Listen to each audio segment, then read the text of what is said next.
Bienvenue, bonsoir à toutes et à tous. À la une de ce 29 avril, accès à l'eau potable au Tchad, interpellé par les députés, le ministre de l'Eau et de l'Énergie a apporté des réponses devant l'Assemblée nationale.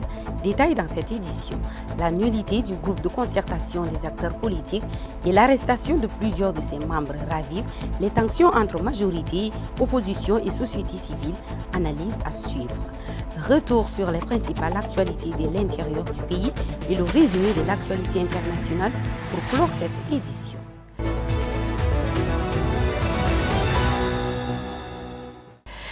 Une fois de plus, bienvenue à toutes et à tous.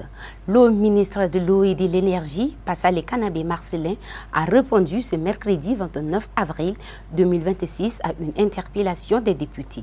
Cette séance de questions orales avec débat, centrée sur la problématique de l'accès à l'eau potable au Tchad, a été initiée par la députée Nelou Mbaïgoto et présidée par le président de l'Assemblée nationale, Ali Kouloutou Tchaïmi, Mohamed Brahim.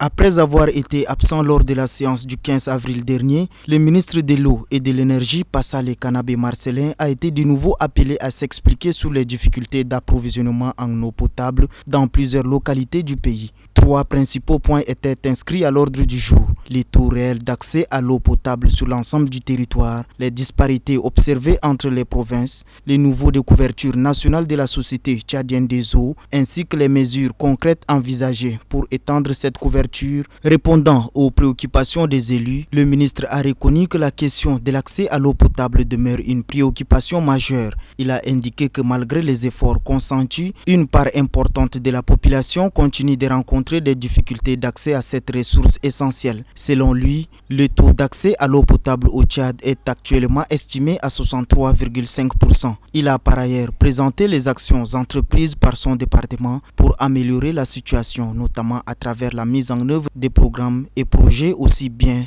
en milieu urbain que rural. Plusieurs stations de pompage solaire sont déjà en cours et notre ambition est de généraliser progressivement cette solution dans toutes les nouvelles installations hydrauliques. D'ailleurs, et à ce propos, le maréchal vient de nous instruire dans ce sens. Des instructions fermes nous sont données pour les projets futurs. Le maréchal ne veut plus entendre parler des PMH, mais des UPH solaires plus pratiques. Le Tchad doit connaître sa véritable mutation et révolution technologique et énergétique. Nous devons continuer par rêver grand et nous donner les moyens d'y parvenir.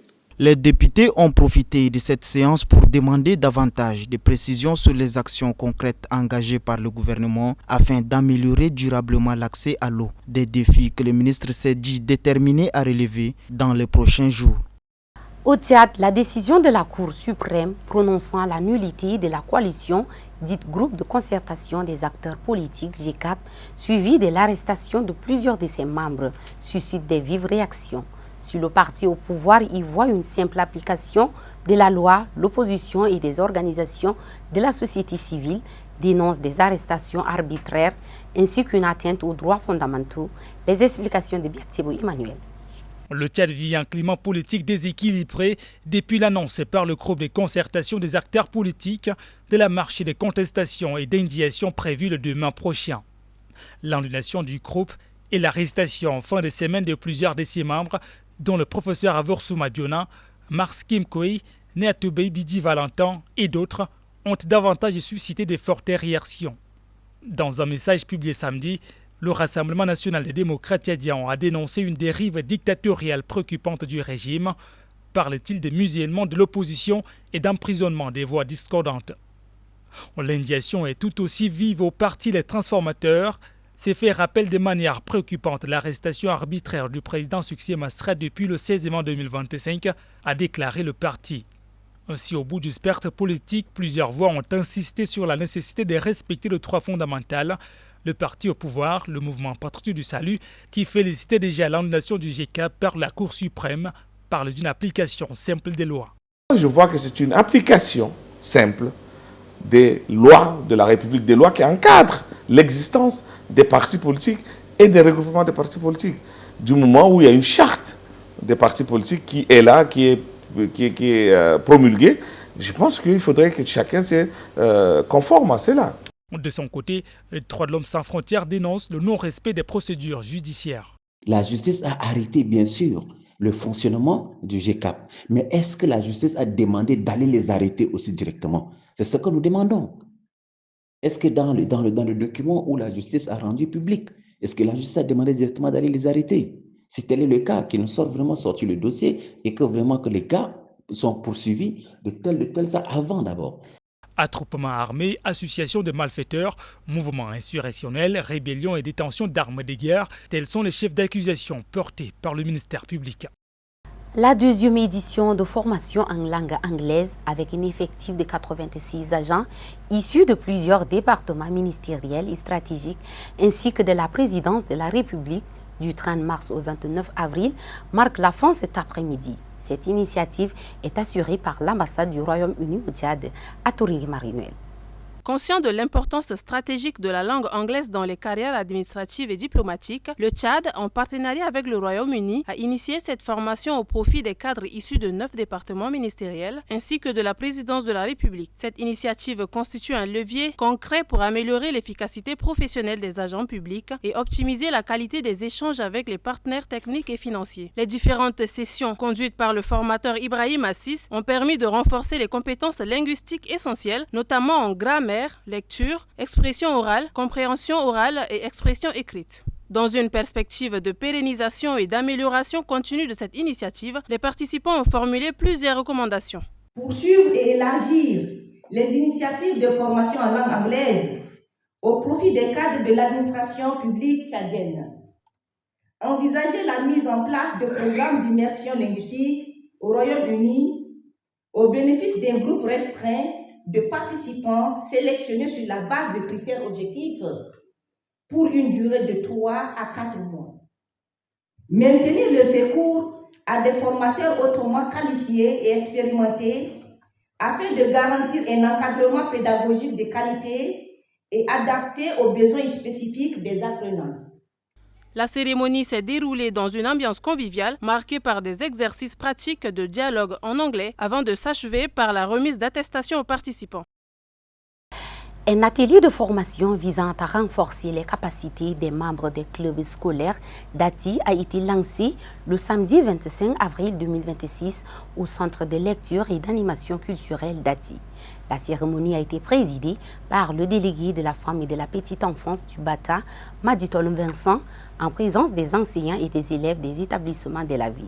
Les centres de lecture et d'animation culturelle CLAC d'Ati a servi de cadre le samedi 25 avril 2026 à la cérémonie de lancement d'un atelier de formation dédié au renforcement des capacités des filles et garçons membres des clubs scolaires de la ville. La cérémonie a été présidée par le délégué de la femme et de la petite enfance du Bata, Maditolum Vincent, en présence des enseignants et des élèves des établissements de la ville d'Ati. Dans son allocution de circonstances, le délégué de la femme et de la petite enfance du Bata, Maditolum Vincent, a souligné l'importance capitale de cet atelier pour l'avenir de la jeunesse. Il a indiqué que cette initiative vise à doter les jeunes de compétences de vie essentielles, leur permettant de devenir de véritables acteurs de changement au sein de leur communauté. Il a précisé que cette activité s'inscrit dans le cadre de la mise en œuvre du plan de travail opérationnel 2026 en matière de protection de l'enfant avec l'appui technique et financier de l'UNICEF. À ce titre, 10 clubs scolaires ont été mis en place dans la ville d'Ati afin d'impliquer activement les jeunes dans la lutte contre les pratiques néfastes, notamment les abus, les violences, les négligences, l'exploitation, les mutilations génitales féminines ainsi que les mariages des enfants. Le délégué a également rappelé que l'éducation ne se limite pas uniquement aux enseignements académiques mais englobe le développement personnel et social. Il a insisté sur l'importance des thématiques abordées au cours de cet atelier, à savoir la protection de l'enfant, le leadership, l'hygiène corporelle et le rôle des jeunes dans le changement social et comportemental qui constituent des leviers essentiels pour bâtir une société plus juste et équitable. Il a par ailleurs exhorté les participants à faire preuve d'engagement à poser des questions mission à partager leurs idées et à interagir avec leurs pairs afin de tirer pleinement profit de cette formation. Avant de clore son intervention, il a adressé ses remerciements à l'ensemble des partenaires ayant contribué à l'organisation de cet événement, notamment l'UNICEF, les responsables des établissements scolaires, les mentors, les formateurs ainsi que tous les participants, tout en leur souhaitant un atelier enrichissant et inspirant. Au cours de la formation, des projections ont été réalisées par les formateurs à travers plusieurs modules thématiques. Ces sessions ont permis aux participants de mieux comprendre les notions abordées. Les échanges ont été interactifs et plusieurs participants ont posé des questions, témoignant ainsi de leur intérêt et de leur engagement. La cérémonie s'est achevée sur une note d'espoir avec le souhait que cet atelier soit à la fois enrichissant et inspirant pour l'ensemble des jeunes bénéficiaires.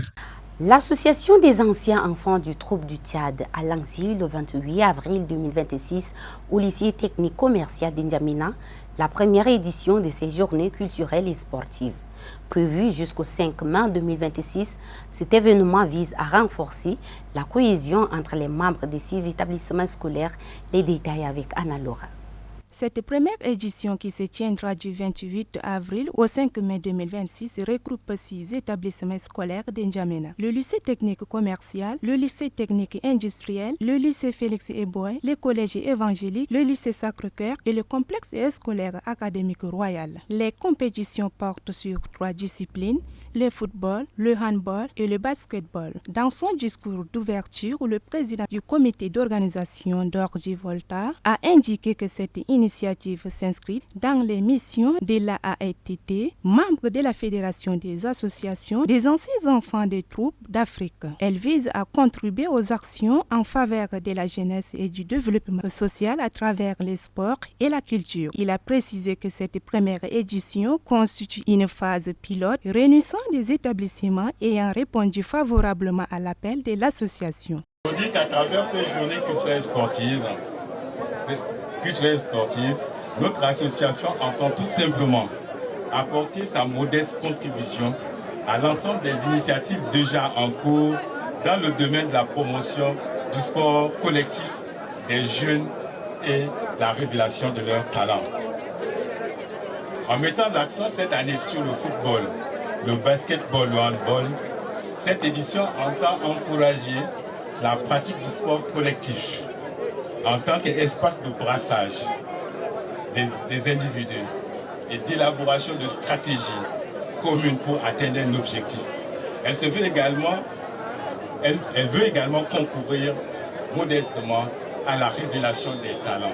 Au-delà de la compétition, ces journées culturelles et sportives ambitionnent de renforcer le brassage entre les élèves, de promouvoir l'esprit d'équipe et de valoriser les talents des jeunes. L'organe de régulation et de gestion du pèlerinage ORGEP renforce ce mercredi 29 avril 2026 en examinant les capacités des accompagnateurs des pèlerins à travers un atelier de formation. Cette initiative vise à améliorer l'encadrement des fidèles et à garantir une meilleure organisation du Hadj 2026. Reportage d'Ifira Vanessa Boli. Cet atelier de formation s'inscrit dans le cadre de la préparation et de la bonne organisation du pèlerinage. Elle vise à mieux outiller les encadreurs appelés à assister le pèlerin tchadien tout au long de leur voyage spirituel. Au total, 120 candidats prennent part à cette session de formation. Au cours de cet atelier, les accompagnateurs bénéficieront de modules axés sur les aspects organisationnels, administratifs et pratiques du pèlerinage. L'objectif est de garantir un encadrement efficace des fidèles et d'assurer le bon déroulement du Hadj. Selon le docteur Abdeldaïm Abdallah, cette initiative est essentielle pour permettre aux équipes d'accompagnement de mieux répondre aux besoins des pèlerins et d'offrir un service à la fois efficace, structuré et conforme aux exigences du pèlerinage. De son côté, le président de l'ORGEP, Idriss Goukouni Adiker, a souligné que la réussite du pèlerinage repose sur une organisation rigoureuse, une coordination efficace entre les équipes et un engagement total au service des fidèles. Pour lui, le rôle des encadreurs constitue un pilier fondamental du succès de cette mission religieuse. À travers cet atelier, l'ORGEP réaffirme sa volonté d'améliorer continuellement les conditions d'organisation du Hajj et d'offrir aux pèlerins tchadiens un accompagnement de qualité dans les meilleures conditions possibles. À présent, faisons un tour d'horizon de l'actualité internationale avec Ashta Mohamed Kalbassou. Elle revient sur la situation au Mali après les récentes attaques terroristes sur la réforme au Sénégal qui pourrait permettre à Ousmane Sonko de se présenter à la présidentielle de 2029 ainsi que sur la décision de Madagascar d'expulser un diplomate français pour ingérence présumée. Après plusieurs jours de silence, le général Assimi Goïta est réapparu publiquement ce mardi. Le chef du régime militaire a assuré que la situation dans son pays était sous contrôle. Lors de sa première allocution, depuis les récentes attaques dans le nord du Mali, djihadistes et séparatistes touaregs restent actifs 3 jours après une série d'attaques qualifiées d'extrémité-gravité par les autorités. Resté silencieux durant plusieurs jours, Assimi Goïta a finalement pris la parole à la télévision d'État pour rassurer la population. Il a affirmé que les dispositifs sécuritaires ont été renforcés et que les opérations de ratissage, de renseignement et de sécurisation se poursuivent. Le président de la transition a également appelé à l'unité nationale, exhortant les Maliens à éviter toute division et à faire preuve de calme face à la situation. Au Sénégal, le Premier ministre Ousmane Sonko pourrait être autorisé à se présenter à l'élection présidentielle de 2029. L'Assemblée nationale a adopté ce mardi une réforme du code électoral visant à lever les obstacles juridiques à sa candidature. Le texte, introduit en procédure d'urgence, a été largement approuvé malgré les critiques de l'opposition. Cette loi doit désormais être promulguée par le président. Bassirou Diomaye Faye, pour rappeler, Ousmane Sonko avait été écarté de la présidentielle de 2024 à la suite d'une condamnation judiciaire. Son allié politique Bassirou Diomaye Faye avait alors rapporté le scrutin. Depuis leurs arrivées au pouvoir, les deux dirigeants affichant une volonté d'unité malgré certaines divergences. Enfin, à Madagascar, les autorités ont annoncé l'expulsion d'un diplomate français accusé d'ingérence présumée. Le gouvernement malgache a convoqué l'ambassadeur de France, Arnold Gailou, pour lui notifier cette décision. Le diplomate concerné a été déclaré persona et non grata en raison d'un comportement jugé incompatible avec son statut. Si les autorités n'ont pas précisé la nature exacte des faits reprochés, elles évoquant les enquêtes en cours impliquant les ressortissants malgaches et étrangers, laissant planer les tensions diplomatiques entre les deux pays. Mesdames et messieurs, c'est la fin de cette édition. Merci de l'avoir suivi.